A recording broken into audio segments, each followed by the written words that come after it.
Hello, Corey. Thank you so much for speaking to Of me. course. Good to see you, Dana. You too. Mike is interesting this season.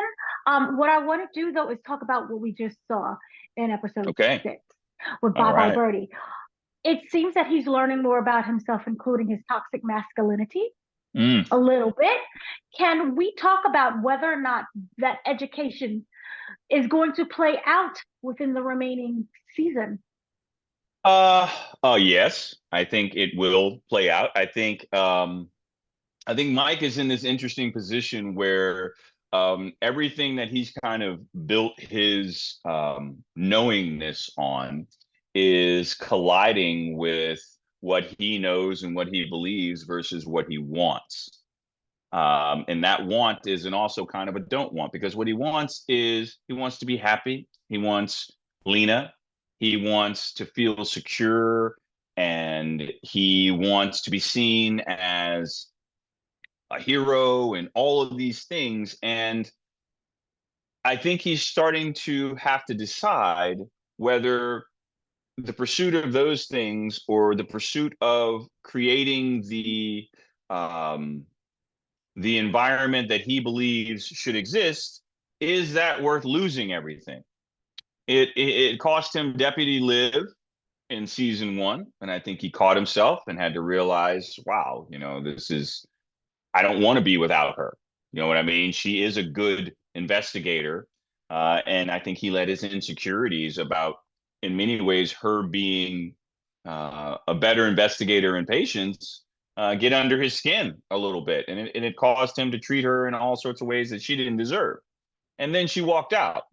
Um, and that loss, I think, may have harkened back to that loss of his mom and how quickly things can change. And and so he's kind of, I think he's racing to catch up with I don't know if that's the right way to describe it, but he's trying to evolve. He's racing to evolve before he loses what he wants, if that makes sense. He doesn't, I don't think he wants to necessarily evolve, but he sees it as a necessary part of um, his ability to get what he wants, which is, um, to feel whole and to feel loved and supported and seen. And um, he wants what everybody else wants. He wants love. Is he okay with being loved, but not in the way in which he directly wants it? That's a very good question as well. I think he's being forced to redefine what um, what love looks like. And he's being forced to choose that if it doesn't look the way that he wants it to look, does he want it at all? And I think what he's discovering is he does. And so that only really means one thing is that he needs to change. I mean, I thought it was such a funny line when he's like, is it too much to ask for an independent woman that only does what I say?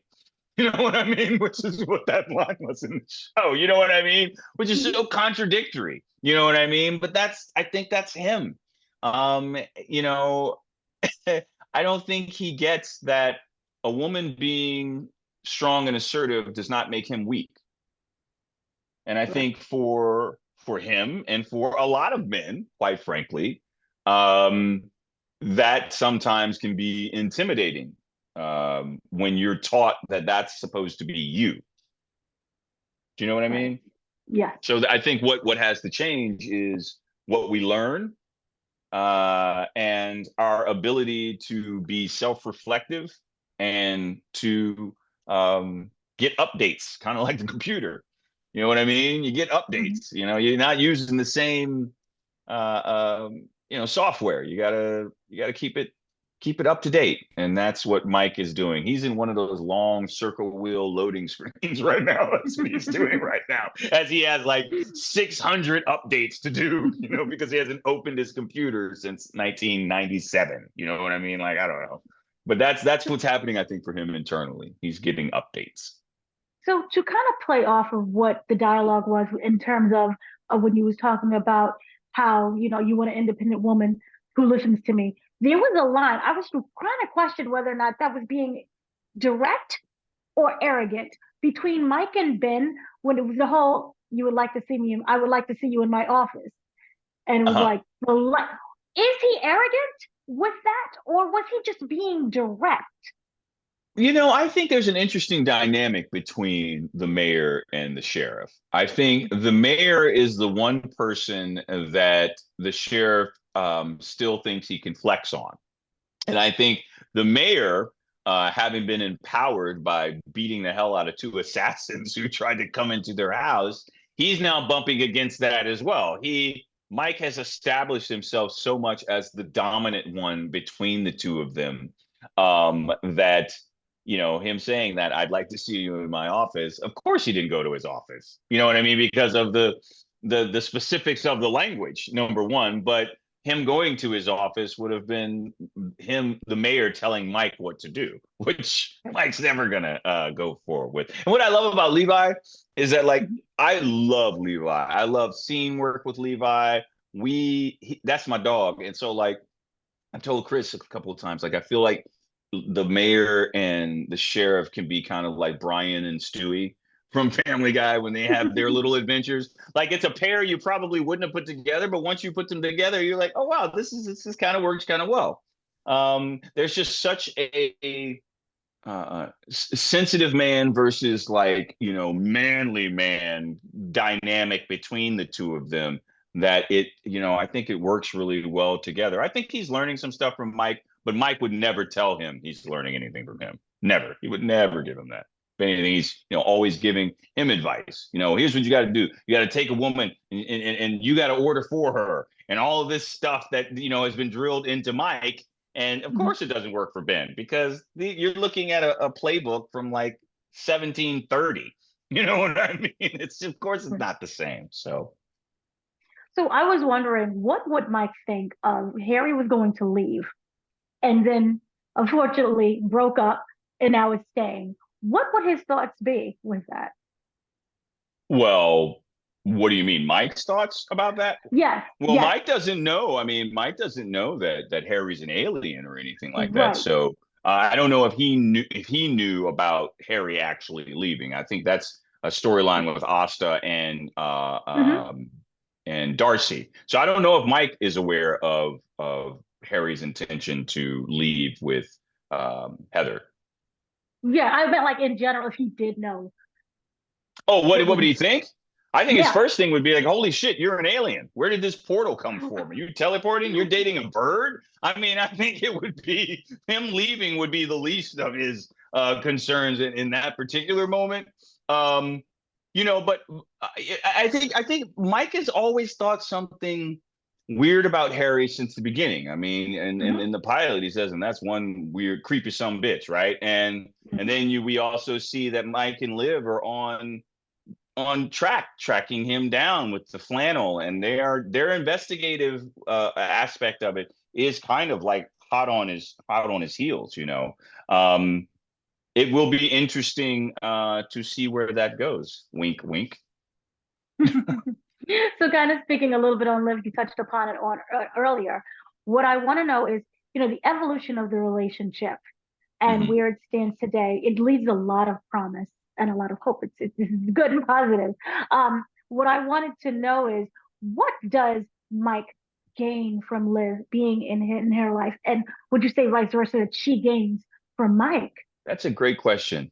I think it's multi-layered. I think initially, when you look at it from the professional standpoint, Um, Liz growing up in Patience gives him an insight to the town that he would not have without her being an outsider coming in. I think in the story in our mind, he and his dad moved to Patience maybe 4 or 5 years ago.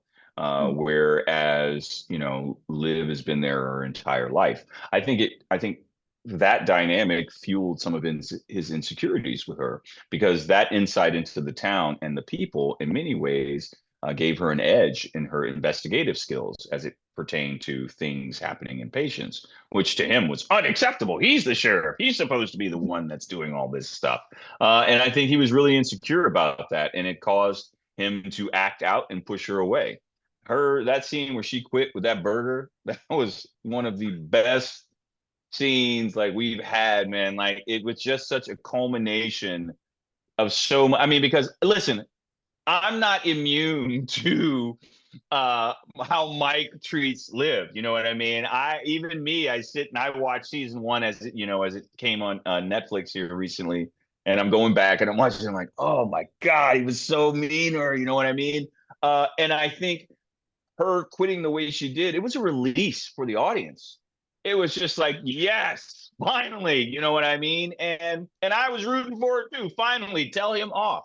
And then you see this transition for him where I think he started to understand that having someone who's good at something is an asset, not a threat.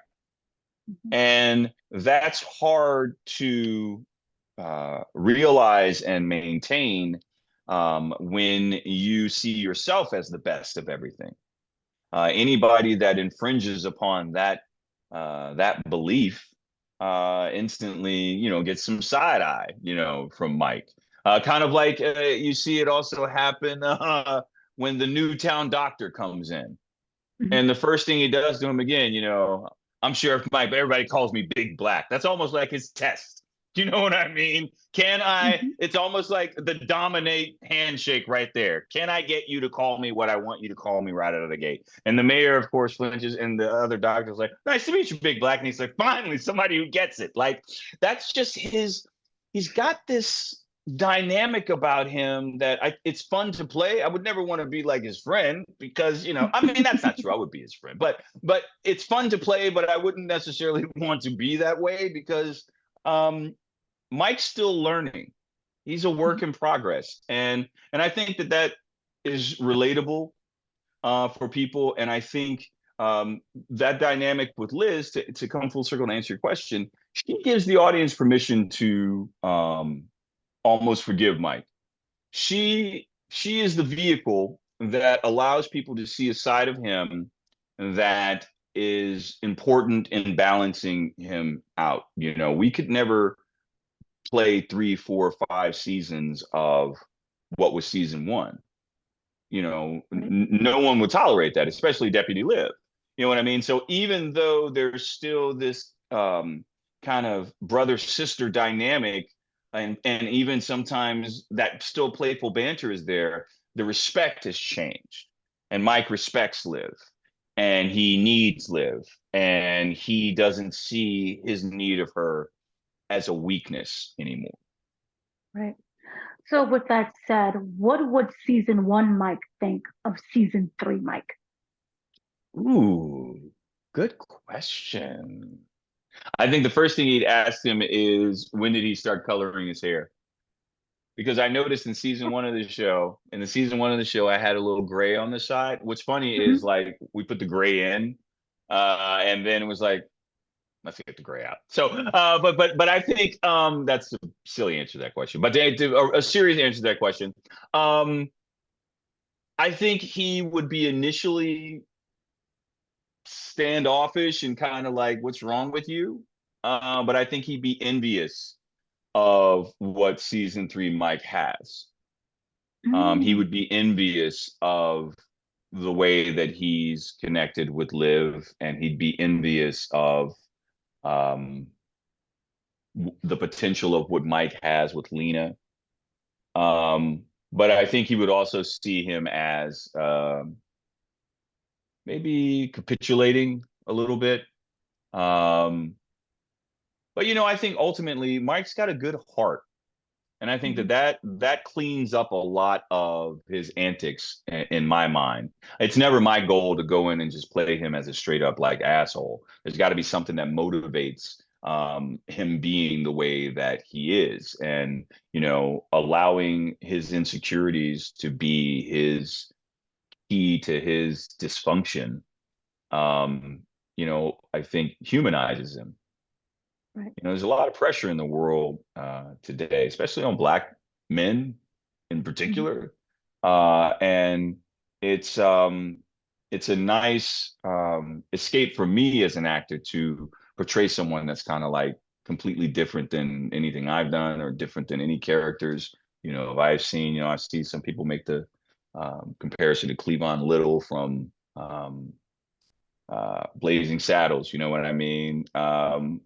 And you know, I'm happy and thrilled to like be able to do just change the game. You know, I want to do stuff that people don't expect. I want to make left turns where other people make rights. You know what I mean? I want to keep doing something that is unique, and unlike other stuff. And that's what I think this show is overall. And to take it a layer deeper, I think this character within the show, as well, is just different in a If good way.